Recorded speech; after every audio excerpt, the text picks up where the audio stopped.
pet owners today, how to avoid common problems, and how to extend the quality of life for your cherished companions.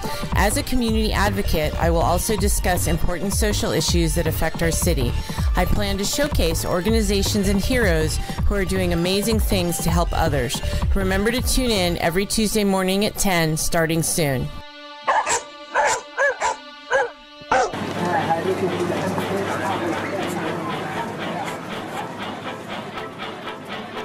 Do you want to relive the golden days of Stockton? Join Nate Knott on Stockton Alive every first and third Monday at 6 p.m. Tune into thevoiceofstockton.org.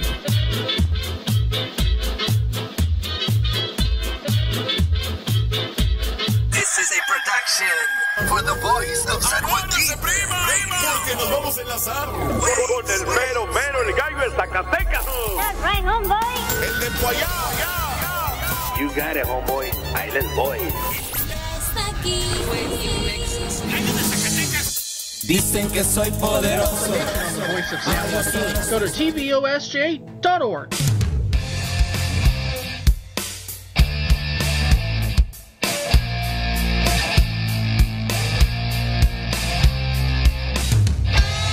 The Voice of San Joaquin and the Voice of Stockton presents Walk the Talk with your host, Jim T. Chong, the Wokstar.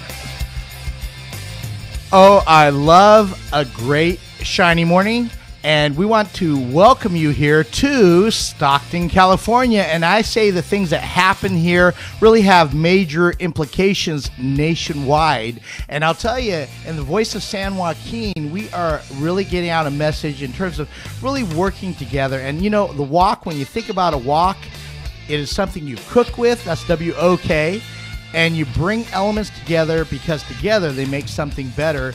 And we're going to be talking about some great things here today, specifically about your business and really the different elements of your business and something called the Side Hustle Business Marketplace. So I'm with George Parrish here today. This is Jim T. Chong, the Wokstar, and get ready for a great show, really aligned to be able to inspire your spirit and help you live what we call the American dream.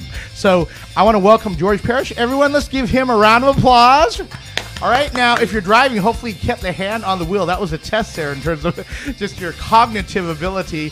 But I will tell you, you see the book Breaking Barriers, and I want to thank everyone that supported that endeavor. Of course, it's been a #1 bestseller on Amazon. We are releasing Breaking Barriers 2 later on this year, and I am very excited about so many things that are happening with this publication. We have Breaking Barriers 2 that is going to be highlighting some great themes. Now, Breaking Barrier 1 was all about decisions that elevate people from ordinary to extraordinary. Breaking Barriers 2 is all about never giving up, the power of perseverance. And somebody that's going to be on that in this book, #2, is Carolyn A. Brent. You're going to want to look her up, Carolyn A. Brent. And she is an incredible award-winning author. Her stuff is featured in the Library of Congress. Also, it is showcased and taught in universities like Stanford University, Harvard University. I think we've heard about those. Now, I went to Berkeley, California. A little bit of it is taught there as well, but in upper education. And the exciting thing is she was really focused a lot on caregiving and also self-care. But May 6th through the 8th, she's launching her book, and it's about transformation and how you can use self-care for your transformation. That is slated to be a New York Times bestseller. I'm the producer of part of that program, and it is going to be called the Deep Beauty Telesummit as well as International Blog Tour. So you're going to want to catch things going on with Carolyn A. Brent. You can look up caregiverstory.com and find out a little bit more about what is going on. Click on the blog link and you'll see her beautiful picture there, just lying sideways along the wonderful ocean.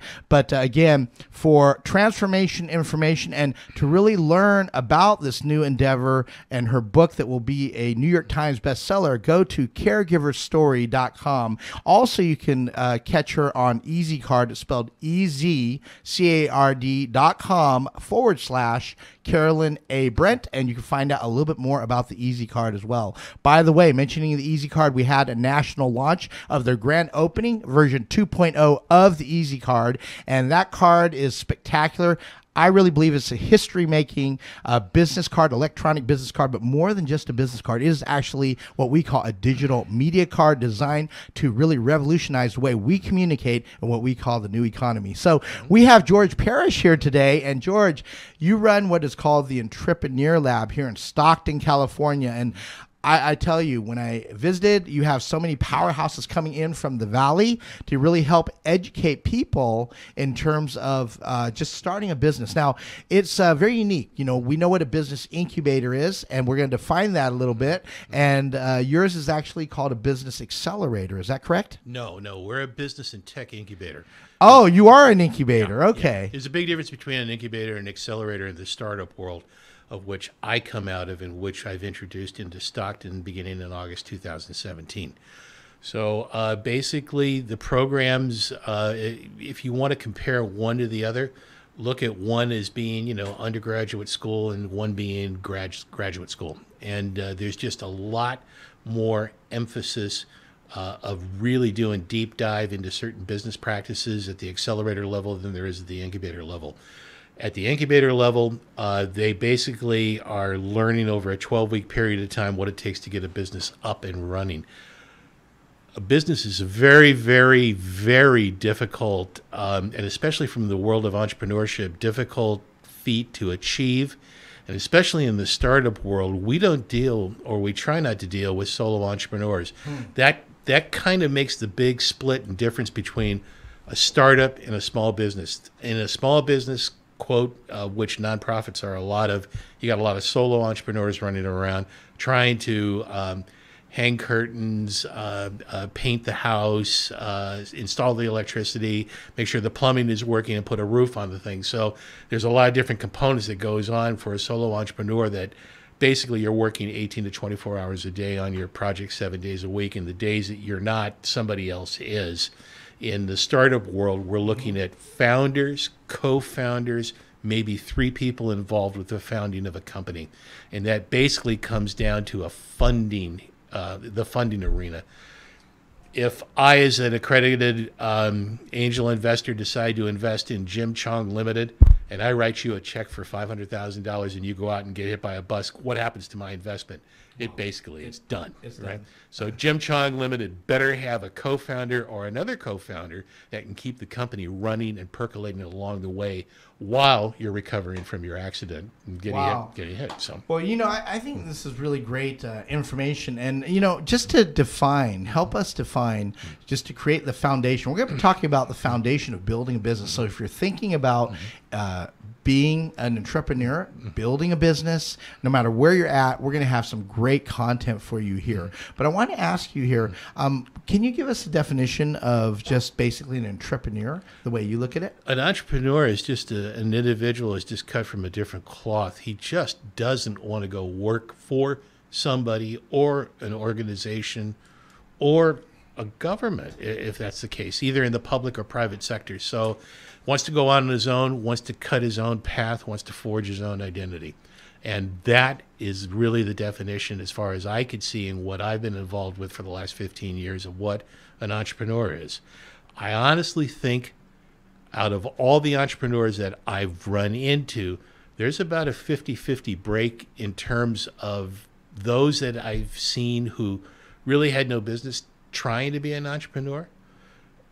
They really need to go work for somebody because that's the kind of person that their temperament and their personality kind of lends their business expertise to. It doesn't necessarily mean that I'm willing to do all the heavy lifting 7 days a week, 24 hours a day. And that's basically what an entrepreneur knows going in, or should know going in, what it's going to take. Now, you know, I want to ask you this.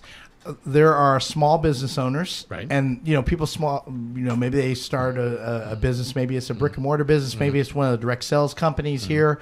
Would you say there's a difference between a small business, somebody starting a small business, and an entrepreneur? No, there's none. What the difference is in what I do is that in the startup world, we're looking for companies that can break out and break out in a big way. So, you know, when you look at the progression of growth in the startup world for an early stage startup, it's, you know, you launch locally, then you launch regionally, then you launch domestically, and then you launch international. That's the progression of what investors want to see and what everybody else who's been involved in this business want to see.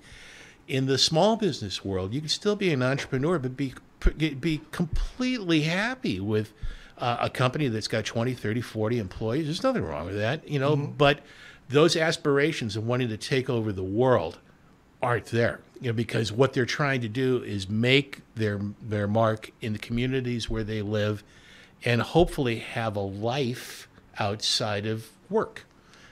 Okay. Yeah. And I think it's really important to be able to define what we want. Now, there is that reputation that entrepreneurs have. We know that they're usually 30 staying at home with mom and dad, and that is a let's say a stereotype, right? Do you believe that should be the way it is, where people make the sacrifices? Same thing with actors, right? They say they're starving actors as well, right? Do you kind of put them in parallel? Not really. What are your thoughts on that? No, I wouldn't subject one to the other, and I wouldn't compare one to the other at all. And but part of the thing that you're asking is every millennial that I know that's involved in the startup scene.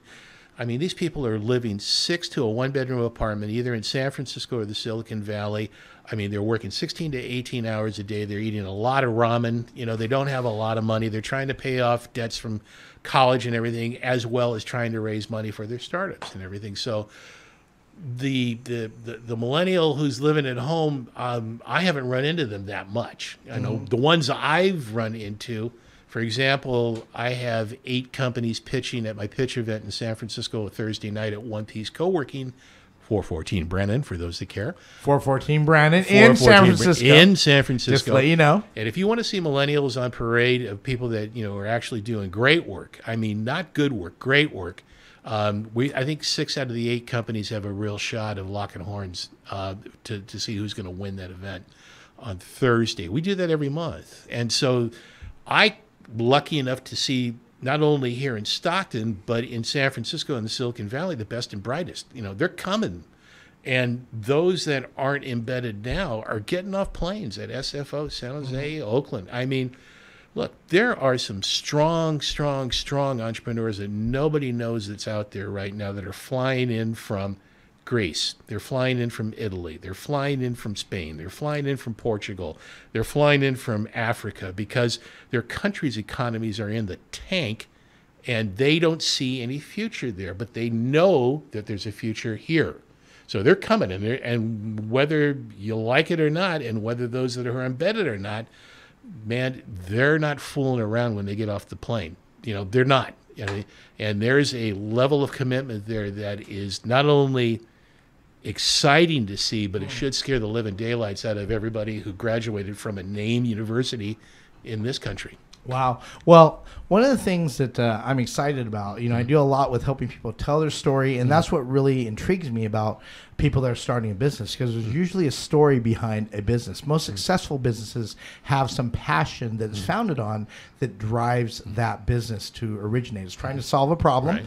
And, we talked about what an entrepreneur is. So those of you that are listening, I want you to think about, what you want your life to be. What is your purpose in life? Are you living your life on purpose? Is it to start a company? Is it to work for somebody? Whatever it is, there's not any good or bad. It just is. But it is important that you are living what you believe you should live your life and how you should live your life, intentionally. And as you're thinking and considering on starting a business, it is really interesting. I run into so many entrepreneurs, help with people on the financial side, business planning side, and also on the marketing side and publicity side. And a lot of times they have a great idea, they're highly creative, or they have a concept, and yet where do they go from there? Usually I see a lot of people, they don't have all the parts, but they think they do. They go after their passion. They try to build something, but they have a really hard time at the starting block, And that's what I believe you do, is really try to give people a great successful start. At least give them the resource they need in the incubator. Is that correct? Yeah. Yeah. And the most important part is when you get past the idea stage is the thing that you just referenced there. Really to get a proof of concept going before you decide that you're going to run off and spend $100,000 in the next 6-7 years of your life on, you have to really be able to present one of two solutions to people that you think might be interested in becoming paying customers somewhere down the line. So if your target is a B2B company, a business-to-business company, I'm gonna insist that you get at least 24 businesses to beta test your product. Now, if you're talking about maybe going out and validating maybe a book or a song or a novel of some kind, I'm going to tell you, all right, in that B2C, business to consumer space, you better go out and get 100 people to be able to test whatever it is that you're going to do. Then you get the market validation to find out if there's any reason for you to actually go beyond that idea stage. I mean, that's critical. That's something that I see over and over and over again that companies do not do. All right. And then and it's one of the things that kills their ability to try to get investors to invest money in their companies also. And if the investor is going to ask you, how many companies did you have beta your product? And if they say 2, the investor is always looking for a reason to say no. And that's a great one. He's 2, no, see ya, bye. Call me when you get a little more mature. The business starts to look a little more full, that kind of thing. So those are the kinds of things that have to be done. But beyond that, the most important thing that an entrepreneur has to know is know what he doesn't know. Okay? So knowing how to put together a business plan, for example, doesn't mean that, okay, full steam ahead, I'm an entrepreneur, I'm ready to go, I'm going to tackle the world, I'm going to be able to raise $500,000 for my startup. No, there's a little more to it than that.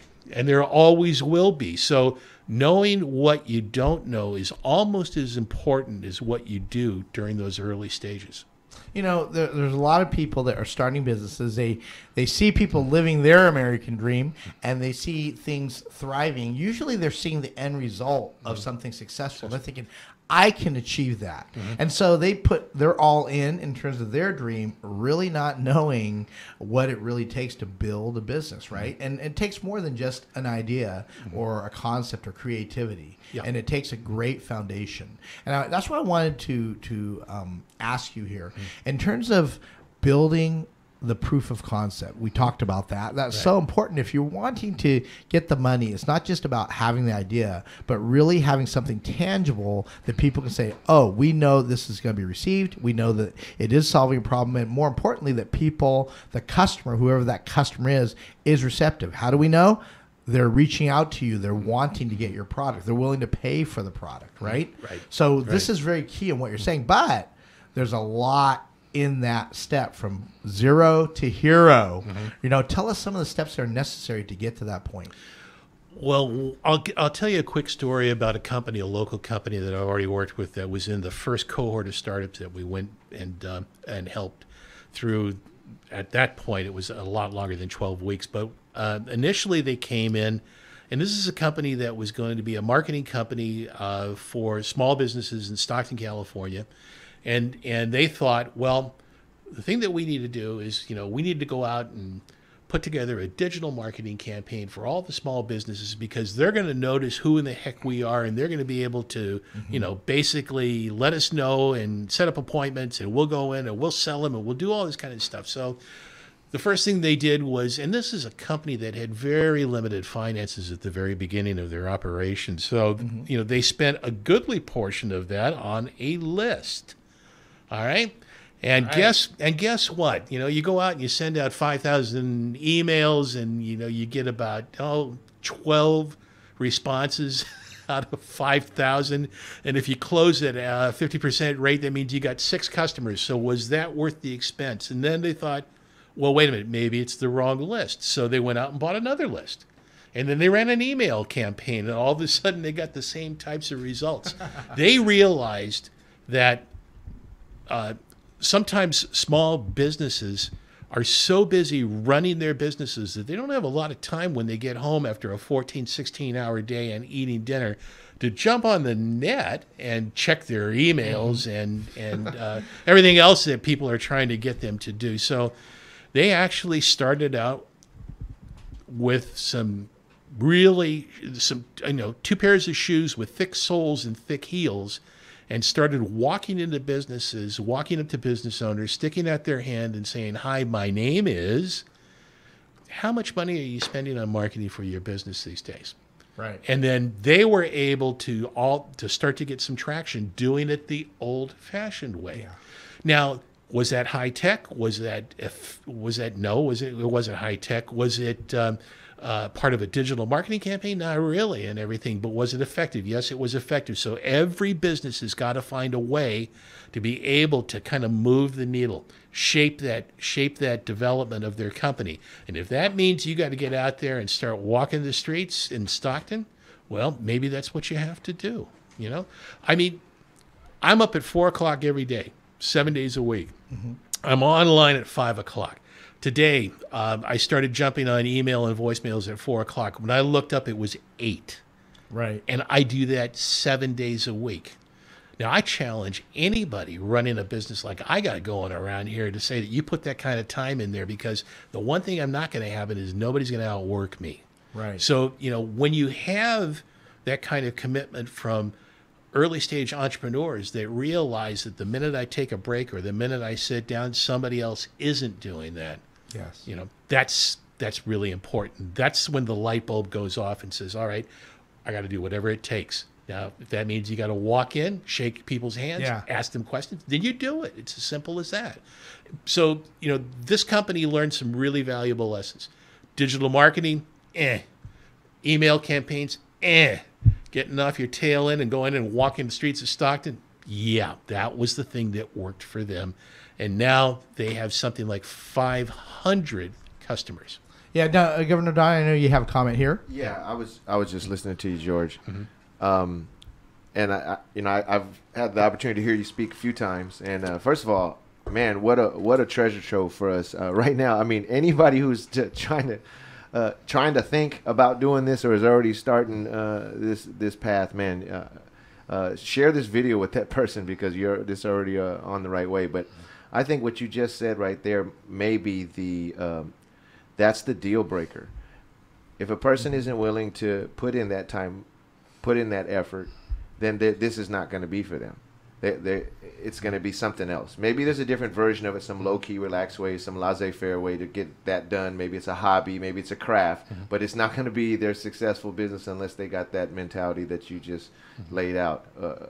If you're not the hungriest, if you're not your biggest supporter, if you're not your biggest motivator, if that's not happening, then I mean, do I got it right or am I wrong? No, you're right on the money there, because entrepreneurship is all about you and being self-motivated to be able to do this thing every day, not taking breaks, getting to the promised land, setting your business goals, achieving your business goals. That's critical. I mean, there's a reason why I sit on the board of more than a dozen companies right now, and these companies just aren't around here in Stockton. They're in San Francisco, Silicon Valley. I sit on the board of a startup in Germany right now. I sit on the board of a startup in France, and one in Portugal wants me to come aboard too. You know, these people are doing something not just good, they're exceptional at what they do. And not only are they exceptional, but man, are they motivated. Right. You know? Right. I don't care if any of these companies make mistakes. I don't, you know, but a lack of effort, no, I won't put up with that at all. It's a waste of your time, dude. It's a waste of everybody's time. Right.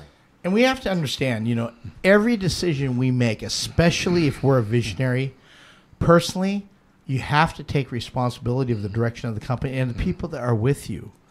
And, you know, the whole thing is that really having that passion drive to do whatever it takes. And I think it starts with just your personal daily discipline. There's a great video on YouTube. It talks about everything starts with making your bed, because it sets the standard for the day. And the whole thing is that, you know, just the discipline of doing that same routine in the morning. And it's incredible to me, George, how people miss opportunities. Right. And there, I mentioned I'm working with Carol A. Brent. You know, people can look her up again on caregiverstory.com. But she is somebody that has achieved a lot. You know, man, national physique or figure.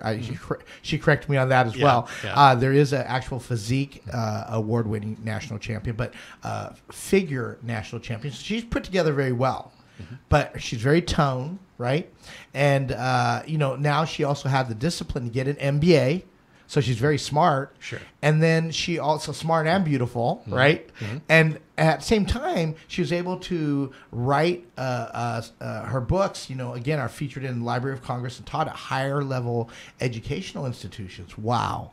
But I guarantee that did not happen because she had the dream and creativity. It happened with her getting to work, having the discipline, and having the passion to do whatever it takes.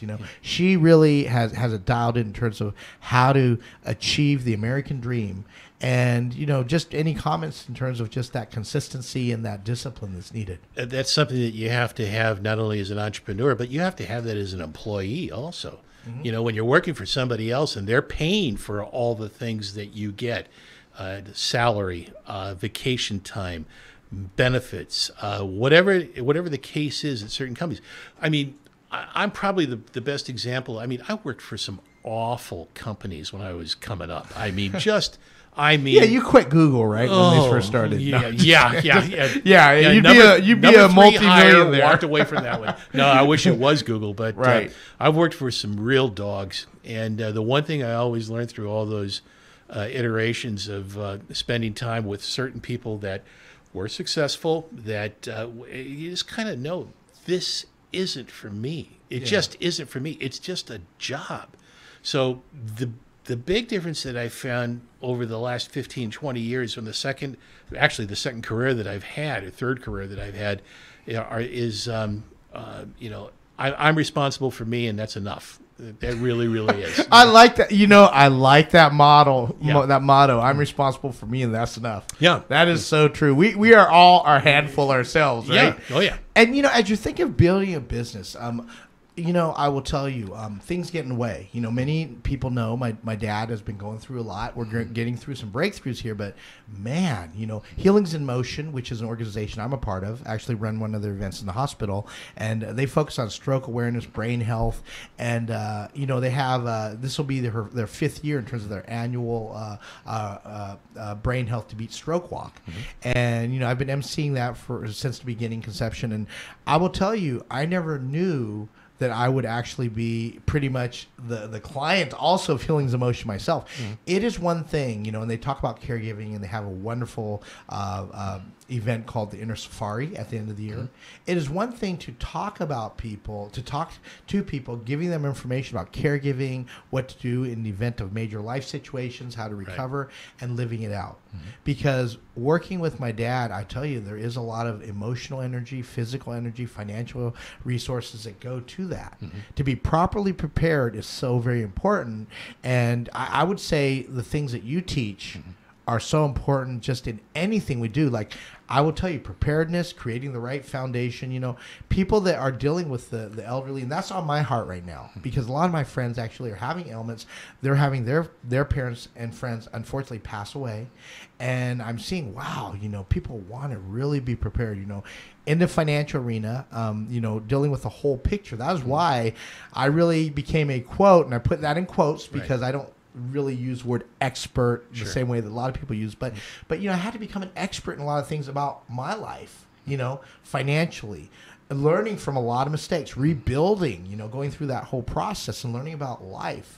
And the things I would say that you teach in terms of your incubator, being a part of that and being able to be involved, I feel so honored because I see, wow, you are really setting up the foundation. Really, everyone that walks into the incubator, the way I look at them, they're in the embryonic stage, and they are really your babies, so to speak. Well, yeah, there have been so many different levels of early stage entrepreneurship that I've run across over the years, and part of the thing is this is a program where everybody is treated as an individual. So we're not one of those things where one size fits all. You just slap them into a slot and you go, all right, well, this is what you need to learn here, and this is what you need to do over here, and this is why. And if you can't do that, you're never going to be successful in life. Everybody's unique, and so it takes a lot of effort on behalf of us, all the mentors and advisors and myself, to put whatever brain power that we have left to be able to utilize that, to be able to help the individual entrepreneur. That's critical. That's really, really, really necessary. And I know a lot of incubators and accelerators where the entrepreneurs ask a question of their mentors and they don't even get an answer in 24 hours. Right. I mean, these are big, big, big operations, and people are knocking heads trying to get into these things. And yeah, they are powerful, and yeah, they got a lot of money, and yes, they do give a lot of money to early stage startups. But if you can't get questions answered, really basic business stuff, and you're struggling with those kinds of things, maybe you just got too big too soon for your own good as an organization. Yeah. And here's something, and you and I talked about this as well. It's so very important when you're doing anything in life. I believe you have to have the right mentor or coach. And so, there are a lot of, especially in the coaching arena, actually there was a time, I didn't share this with you, I actually got my life coach certification. I was actually going to implement, the Facebook page is still there, called CalCI, C-A-L-C-I, California Life Coaching Institute. And we were going to do a launch on that. And then we figured we can get people certified, but where we realized we couldn't really meet that need was the follow-up that was needed, right? Yeah. And so I'm very familiar with that arena, but in that arena, there was a time before it got, they had these certifications where pretty much, hey, I'm unemployed. What do you want to do? I'm going to be a coach now. A lot of people are self-proclaimed. Even in this arena, there are a lot of people that could be self-proclaiming, but the whole thing is that you want to make sure you get the right people to give you the good habits, a good resource, a good mindset in terms of what you need to do. Now, let me ask you this. With what you've built, I've been really impressed with the lineup of people you have there. Yeah. Give us a little example of where these people are coming from. Are these people just unemployed people that need something to do? No, that is tongue-in-cheek. No. But these are people that have done it. Therefore, they can truly serve as mentors. And before you answer this question, I just want to mention, a coach in the real sense of the word is somebody that can guide you along the lines of helping you achieve what you want to achieve in your timeline when you're ready to achieve it. A mentor is somebody that has been proven, they've gone through the steps, achieved something, and so therefore they can give you real direction on how to achieve whatever that you want to achieve. Right. So who are the people that you have on, and why can they be truly mentors to people? Every one of the mentors that is in this program that I started again back in August 2017 in Stockton have years and years and years of experience in the startup game. So they've either been a part of a merger and acquisition or an IPO, or helped companies through multiple pivots before, before, during, and after their launch. I know just hundreds of accredited angels and venture capitalists and everything who fund and are serial investors in the startup scene. But every single person associated with this are in the game every day. So this isn't going to some Ivy League university and finding somebody that sold their company 25 years ago and is still talking about that today, and haven't done really much of anything in the private sector recently.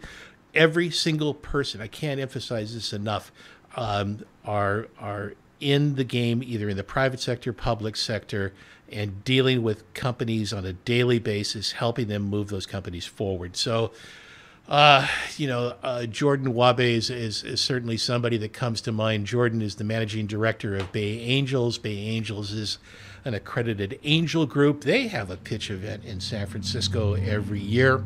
I mean, every month. And basically what happens there is that 6 startups get up and they have 10 minutes to pitch.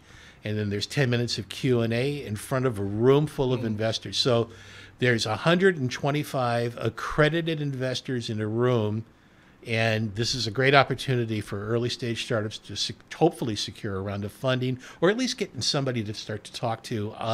Juliette Donahue, who's absolutely one of our stars downtown and in the Valley, has worked on 22 mergers and acquisitions, was part of the Hewlett-Packard Compaq merger. Wow. Was also part of the Google IPO launch and everything. So she knows Sergey. Google, I think I've heard of them. Yeah, a few of those guys. Isn't that something on the computer? Yeah, something, some search engine, some small player and everything like that. Yeah. But she knows Sergey, and she knows Eric Schmidt, and she knows all the major players, Tim Draper, and all those guys that are still running around the Valley and making not just millions, but hundreds of millions and billions of dollars. And, these people are accomplished. These people are, just think about if you only knew her and had access to her network starting out in business here and saying, well, hey, I know 500 people in Stockton. Well, meet Juliet Donahue, who knows 50,000 people in the Silicon Valley and across the world and has launched companies on multiple continents and everything. Why don't you meet her? And let's see what we can do to get her to help you and everything. I got two friends of mine that work for SAP down in Redwood Shores. Lauren Fernandez is one of them. Gosh, what a smart accredited angel investor, and her partner Bala, and they are looking for early stage ed tech and HR startups and stuff like that. So if you're looking across multiple business verticals with multiple individuals that have a world of experience, we've brought all of that to downtown Stockton. Wow. Well, Stockton's known for a lot of things. It had its big high in the, financial boom. And just what went up definitely came down really hard. And, I love the fact that you are here. You're very vested. You actually reside here. Yeah. And you've helped so many people. And I love how you're really doing your part to help people live the American dream. And, I want to mention to everyone, if you're thinking of starting up a business, you're going to want to look up the Entrepreneur Lab in Stockton, California, Entrepreneur Lab in Stockton. And you're going to find a little bit about just some great resources. And actually, the Entrepreneur Lab meets at the Huddle. And, contact George, reach George. What's the best way for people to reach you, George? Best way to get a hold of me is by email. And the easiest way to get a hold of me is through my email address. And that's george.parrish.sales@gmail.com. That's george.parrish with 2 R's, .sales@gmail.com. Great. Well, I want to tell you, I thank you so much just for the great things that you've presented. And I'm just really blown away at the resources that are here. And here's an interesting thing. I'm going to call this also the ancient Chinese secret. There's a reason why. You know why I call that? I call it that. It is so obvious. You have the resources, you have the talent. People need to know about it, but even when people hear about it, they don't necessarily connect with what they need because they're too busy about the grind and the rat race. And you know what an ancient Chinese secret is by definition. Do you know what that is? No, you tell me. Okay. Now I want you to think about out there listening. Do you know what an ancient Chinese secret is? Governor Don, do you know what an ancient Chinese secret is? Calgon, take me away. That's right. You remember it came from that commercial, and it used to be somebody that really had clean clothes. It smelled so fresh. And they go, wow, what is your secret, right? And the person would say, ancient Chinese secret. We need more Calgon. There we go. And but at the same time, here's what the definition is. And I love using that term. And we actually have a show that is coming up called Ancient Chinese Secret. It is about something presented as if it was a real mystical or secret behind it that is something that is obvious and that people should already know. Right. Okay. So when you have these resources, it's kind of obvious. It's not really a secret, but it's like, the best kept secret. Well, it's not kept there. You're trying to let people know about it, right? Of course. Yeah. And this is all about proliferating great things. And I want to tell you, one of the things that we mentioned, one of the great secrets in terms of taking care of others, I'm realizing, you know what that is, George? I got a feeling you're going to tell me. I am. It starts with taking care of yourself. Yeah. And I feel like, I realized, as I get older, things have happened in life for me over the last several years. Many of my followers have heard me go through a lot of things in life. Had a lot of things great, but then a lot of things tumble for a variety of reasons. But rebuilding, and I'll tell you, I can truly empathize with people now, because I had it really good. Many people have it really good. You can't really understand the fall of somebody until you've experienced it yourself. And, I will tell you, it's made me a better person, really focused in on breaking barriers. The reason why I'm highlighting this book here today, it is an accomplishment of 21 plus different authors, some of them multimillionaires, some are very established. Jim Stovall, who actually does the Narrative Television Network, he founded it. He actually reaches out to 13 million people that are blind because he went blind. What did he do? Did he let that stop him? No. He's written 40 books. Some of them are New York Times bestsellers, a great mentor of mine. And breaking barriers decisions that elevate people from ordinary to extraordinary. It's that decision to say, I want to start a business. That decision to say, I want to make a successful business. Those are two different decisions, by the way, to start a business and make a successful business. There's a lot you have to do to have the grind. And I want to give a shout out to, again, Easy Card. You can find out more about the Easy Card. You can actually email me at Wokstar, Wokstar, at easycard.com. Easy, the letters easycard.com. The slogan is making life and business even easier. And, I'm a spokesperson for that. They launched nationally, and I'm very excited about that. That is, again, a very unique digital card, and it's really unique. It has a lot of the mobile applications, has a whole CRM built in, has things custom designed for you. And, again, you can find out ways to communicate about people, or you can just implement something that just simply works. And, before we end out, I have to end on this note. Many of you know that I've been building what is called the Side Hustle Business Marketplace, me and a team, and there are several people across the nation that are part of the Side Hustle Business Marketplace movement. The Easy Card is the vehicle, the platform which we're launching. We're going to be reaching out to every chamber nationally. That is the goal. That is a huge endeavor. And we're going to be creating basically a new economy. And the Side Hustle Business Marketplace is all about invigorating and inspiring the entrepreneurial spirit and providing skill set development and resources for the new economy. Because things are done differently. Yep. But you know what? I want to come back to that differently. But I want to talk about the foundation. That's where we started, creating a great foundation for the business. But in the Side Hustle Business Marketplace, if you're in Stockton, Tracy, Sacramento, Elk Grove, you input the best side gig in Sacramento, or the best side gig in Tracy, the best side gig in Lodi, the best side gig in these various areas. You see what comes up. You're going to see that we are starting there to create a wave there, and we will want to be able to be a part of the new evolution of getting information out. And, so you're going to see a lot of posts by the Side Hustle Business Marketplace and really get that out in terms of new endeavors and great skill sets.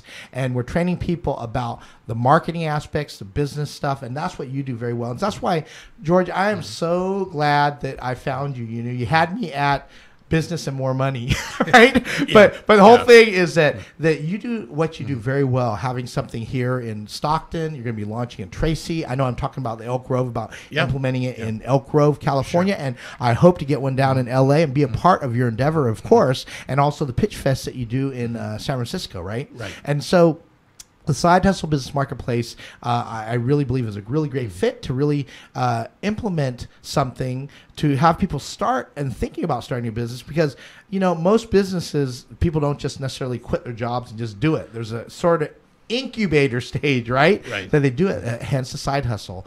And so I just want to see, do you have any final words for people that are thinking about creating a business, the foundation of creating a business, how important it is? It's extremely important. And the discipline needed to be able to know what you don't know is important.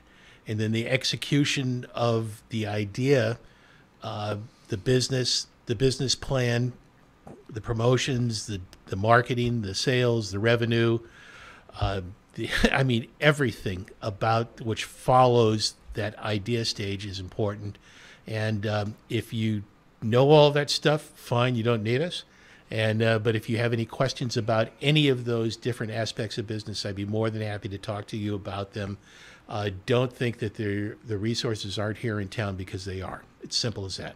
Yeah, right here in Stockton, California, great things are happening. And I always say, where things are the darkest, the light shines the brightest. And Stockton has some great opportunity and just great communities that are always coming together. I will tell you, this is a mecca of community organizations. And just with a little bit of help, everyone needs a little bit of help. But a great resource from George Parrish, the Entrepreneur Lab here in Stockton, California. And I want to mention where I began with the Breaking Barriers book. Everyone does have a story. And I am really excited to help produce Carolyn A. Brent's event that is going to be a New York Times bestseller. And just through different strategies and stuff, you can't just do it, unfortunately, the old-fashioned way. You need all the things that are available in the new economy. You have to know how to utilize them.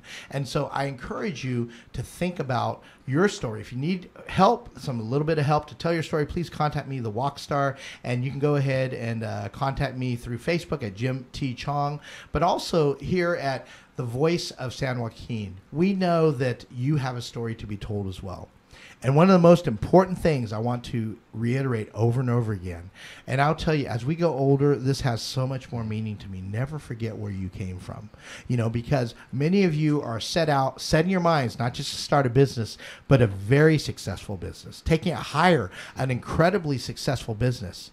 And you have to create the definition. That's a beautiful thing. You get to define what your measurements are going to be.